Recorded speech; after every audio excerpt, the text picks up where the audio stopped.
ಎಲ್ಲರಿಗೂ ನಮಸ್ಕಾರ. ಸನಾತನವಾಣಿ ಯೂಟ್ಯೂಬ್ ಚಾನೆಲ್ಗೆ ಸ್ವಾಗತ.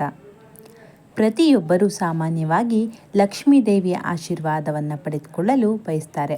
ಯಾಕಂದರೆ ಆಕೆಯ ಅನುಗ್ರಹದಿಂದ ಮಾತ್ರ ಒಬ್ಬ ವ್ಯಕ್ತಿಯು ಸಂಪತ್ತನ್ನು ಹಾಗೆ ಅದೃಷ್ಟವನ್ನು ಪಡೆದುಕೊಳ್ಳಲು ಸಾಧ್ಯ. ಲಕ್ಷ್ಮೀ ದೇವಿಯ ಆಶೀರ್ವಾದವು ನಿಮ್ಮನ್ನು ಬಡತನದಿಂದ ಮುಕ್ತರನ್ನಾಗಿಸುತ್ತದೆ. ಆದರೆ ಈ ವಸ್ತುಗಳನ್ನು ನೀವು ಪರ್ಸ್ನಲ್ಲಿ ಇಟ್ಕೊಳ್ಳೋದ್ರಿಂದ ಲಕ್ಷ್ಮೀ ದೇವಿಯ ಆಶೀರ್ವಾದವನ್ನು ನೀವು ಅತ್ಯಂತ ಸುಲಭವಾಗಿ ಪಡೆದುಕೊಳ್ಳಬಹುದು. ಅದೇನು ಅನ್ನೋದನ್ನ ನಾವು ಇವತ್ತಿನ ವಿಡಿಯೋದಲ್ಲಿ ತಿಳ್ಕೊಳ್ಳೋಣ ಬನ್ನಿ. ಮೊದಲಿಗೆ ಪರ್ಸನ್ನು ತಪ್ಪದೆ ನೀವು ಇಟ್ಕೊಳ್ಬೇಕು. ಹೌದಾ, ಯಾಕೆ ಅಂತ ನೋಡಿದ್ರೆ ಪರ್ಸ್ ಎನ್ನುವಂತಹದ್ದು ಪ್ರತಿಯೊಬ್ಬರ ಬಳಿಯೂ ಇರುವ ವಸ್ತುವಾಗಿದೆ. ಆದರೆ ಇತ್ತೀಚಿನ ದಿನಗಳಲ್ಲಿ ಜನರು ಪರ್ಸ್ ಕೊಂಡೊಯ್ಯೋದನ್ನು ಕಡಿಮೆ ಮಾಡ್ತಿದ್ದಾರೆ. ಪರ್ಸ್ ಅಥವಾ ವ್ಯಾಲೆಟ್ ಇಟ್ಕೊಳ್ಳೋದು ಬಹಳ ಮುಖ್ಯವಾಗಿರ್ತದೆ.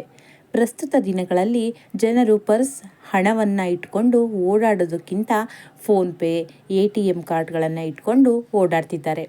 ಒಂದು ವೇಳೆ ನೀವು ಈ ಕೆಲಸವನ್ನು ಮಾಡ್ತಿದ್ರೆ ಹಿಂದೆ ಅದನ್ನು ನಿಲ್ಲಿಸಿ. ನಿಮ್ಮೊಂದಿಗೆ ಪರ್ಸ್ ಇಟ್ಕೊಂಡು ಓಡಾಡಲು ಪ್ರಾರಂಭಿಸಿ. ಯಾಕೆ ಅಂತ ಈಗ ನೋಡೋಣ ಬನ್ನಿ.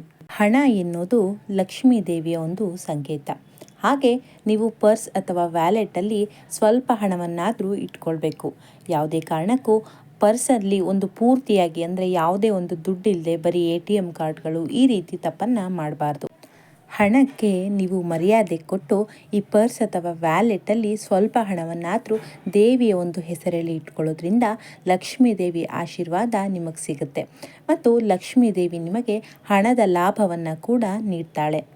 ಇನ್ನು ಎಷ್ಟೇ ದುಡಿದ್ರೂ ದುಡ್ಡು ಕೈಯಲ್ಲಿ ನಿಲ್ತಿಲ್ಲ, ಹಾಗೆ ಈ ಆರ್ಥಿಕ ಸಮಸ್ಯೆ ತುಂಬ ಕಾಡ್ತಿದೆ ಅನ್ನೋರು ನಾನು ಹೇಳಿದ ಈ ವಸ್ತುಗಳನ್ನು ಪರ್ಸ್ನಲ್ಲಿ ಶುಕ್ರವಾರದ ದಿನ ಮುಸ್ಸಂಜೆ ಸಮಯದಲ್ಲಿ ಇಟ್ಕೊಂಡ್ರೆ ನಿಮಗೆ ಈ ತೊಂದರೆಗಳು ಕಾಡೋದಿಲ್ಲ.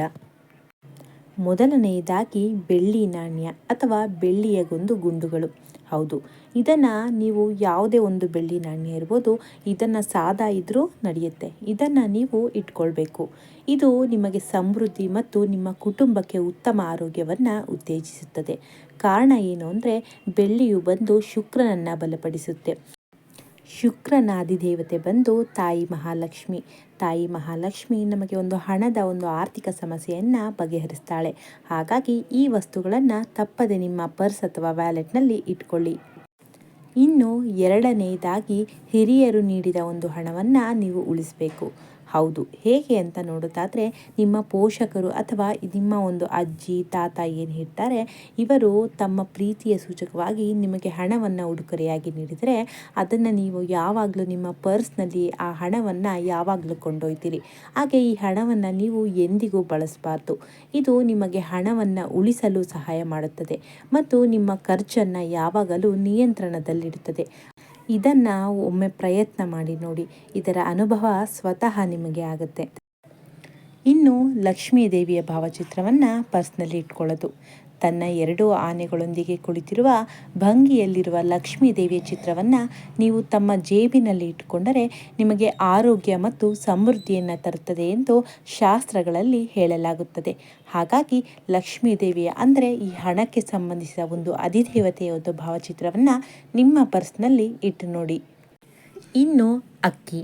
ಹೌದು, ನಿಮ್ಮ ಕೈ ಚೀಲದಲ್ಲಿ ಅಥವಾ ನಿಮ್ಮ ಪರ್ಸ್ ಅಂತ ಏನು ಹೇಳ್ತೀರಾ, ಇದರಲ್ಲಿ 21 ಅಕ್ಕಿ ಧಾನ್ಯಗಳನ್ನು ಸಂಗ್ರಹಿಸಿ ಸ್ವಲ್ಪ ಕಾಗದದ ಪ್ಯಾಕೇಜನ್ನು ರೂಪಿಸಿ. ಇದು ಅನಗತ್ಯ ಹಣಕಾಸಿನ ವೆಚ್ಚವನ್ನು ಕಡಿಮೆ ಮಾಡುತ್ತೆ.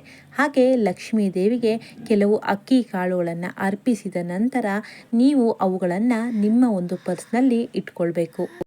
ನೀವು ಇಲ್ಲಿ ತಿಳಿಸಿದ ಎಲ್ಲ ಒಂದು ವಸ್ತುಗಳನ್ನು ಮೊದಲ ಅಂದರೆ ಅಮಾವಾಸ್ಯೆ ನಂತರ ಬರುವ ಒಂದು ಮೊದಲ ಶುಕ್ರವಾರ ಮುಸ್ಸಂಜೆಯ ವೇಳೆಗೆ 6 ರಿಂದ 7 ಗಂಟೆಯ ಒಳಗಡೆ ನೀವು ಇದನ್ನು ಲಕ್ಷ್ಮೀ ದೇವಿಯ ಹತ್ತಿರ ಇಟ್ಟು ಇದನ್ನು ನಿಮ್ಮ ಪರ್ಸ್ನಲ್ಲಿ ಇಟ್ಕೊಳ್ಳೋದ್ರಿಂದ ನಿಮಗೆ ಒಂದು ಹಣದ ಖರ್ಚು ಏನಿರುತ್ತೆ ಅದು ಕಡಿಮೆ ಆಗುತ್ತೆ.